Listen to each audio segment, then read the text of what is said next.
When historians look back at the Ukraine war, they won't point to a single battle or a dramatic political decision. They'll see something slower, more grinding.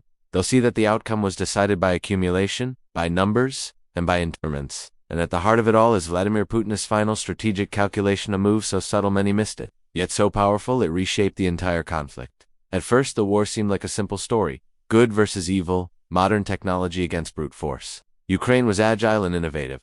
Russia was clumsy and stuck in the past. Early on, this narrative seemed true. Russian columns stalled outside Kyiv. Their logistics collapsed.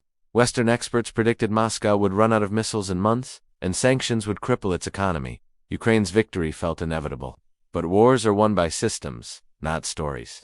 Putin understood that if Russia could just survive the initial shock, it could transform the war into a contest Ukraine could never win. This strategy rests on several pillars, the first being industrial warfare. Russia didn't just ramp up arms production. It restructured its entire economy for conflict. Civilian factories started making military hardware, supply chains were simplified, and profit margins were replaced by state orders. This pivot allowed Russia to churn out artillery shells, drones, and armored vehicles at a scale that completely dwarfs Ukraine's capacity.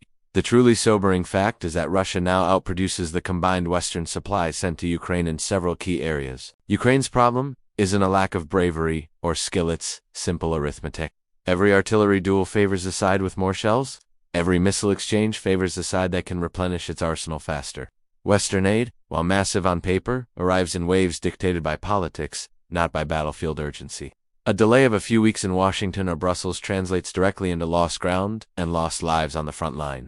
Russia's supply lines, however, operate on an internal clock, immune to foreign elections or public opinion polls. The second, and much darker, pillar of Putin's strategy is manpower. Russia has accepted that this will be a war of immense cost and has normalized that loss in its public messaging. Mobilization, once a politically risky move, has become routine. A mix of lucrative contracts, regional recruitment drives, and raw coercion keeps a steady flow of soldiers heading to the front. Their training has improved, and troop rotations are now institutionalized. Russia isn't rushing toward a quick victory. It's settling in for a long, grinding war of attrition. Ukraine, on the other hand, is facing a demographic cliff. Its pre-war population was already much smaller than Russia's. Millions of its citizens, mostly women and children, have fled the country and are unlikely to return while the fighting continues. The casualties among its most experienced soldiers are irreplaceable. New recruits are often older, have less training, and are increasingly reluctant to serve. The emotional toll on the nation is immense. The families are exhausted, and entire communities have been hollowed out. A nation can only draw from its human reserves for so long before the cost becomes existential. Technology was supposed to be Ukraine's great equalizer. At the start of the war, precision weapons, advanced drones, and Western intelligence gave Kyiv a sharp, decisive edge. But technology is not a permanent advantage. Systems wear out, ammunition runs low, and your enemy adapts. Russia has adapted with alarming speed. Its electronic warfare capabilities now frequently disrupt Ukrainian drones. It overwhelms sophisticated air defenses through sheer saturation, and new weapons like glide bombs allow Russian aircraft to strike from safer distances, further eroding Ukraine's early technological advantage. The gap is narrowing, and in some areas, it's even reversing.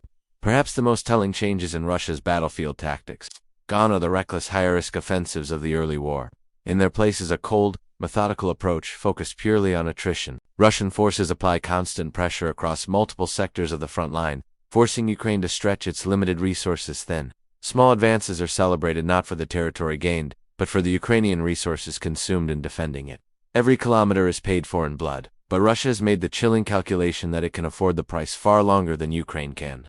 This strategy is reinforced by a relentless war on Ukraine's infrastructure. Ukraine must defend everything: its cities, its power grid, its railways, and its factories.